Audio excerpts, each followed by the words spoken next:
The greatest problem facing marine ecosystems is that there are too many people who need too much, more than the systems can provide and bear.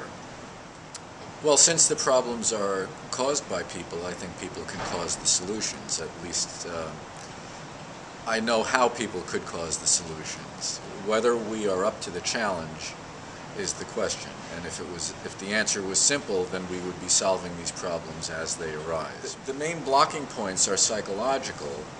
You have to work with how people feel so that they will feel moved to act.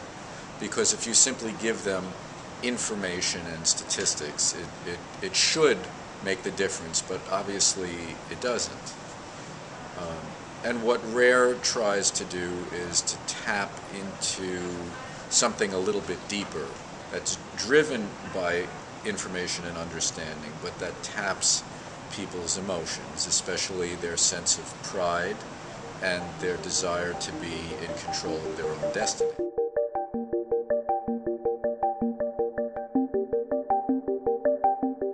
My study that we published in Nature last January was about looking at 130 fisheries in 44 countries around the globe to try to identify which attributes of those fishing communities and those management systems were needed for a successful co-management. Leadership within the community was one of the main attributes needed for a successful co-management.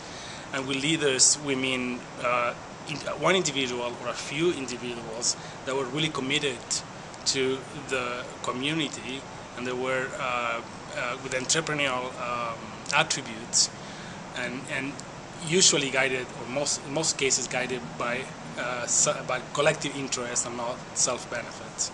Improving management for those small-scale fisheries in the developing world is a key area, not only for the livelihoods of those fishermen that are the great proportion of the fishermen in the world, but also in terms of the ecosystems they are targeting. I believe that in this case RARE is just nailing it, in the sense that it's targeting exactly those community leaders that need to be present for a successful fisheries management. In some cases, in some communities, those leaders are present, but they need to be strengthened, they need to be potentiated in order to continue their work. And that's where I think that RARE can make a difference in those communities.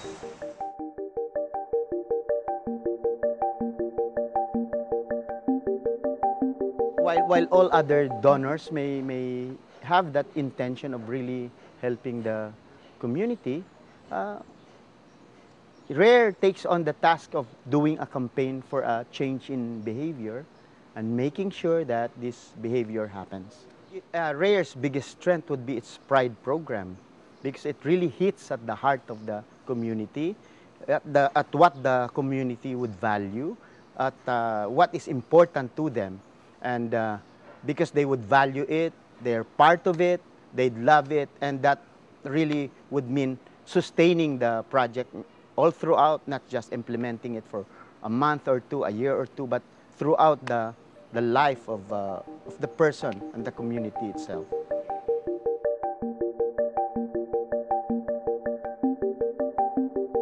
I look at RARE as being an incredibly important and critical partner at this point in time in our work, in the sense that we have now generated a significant amount of enthusiasm and understanding in local communities and local governments in setting up marine protected areas.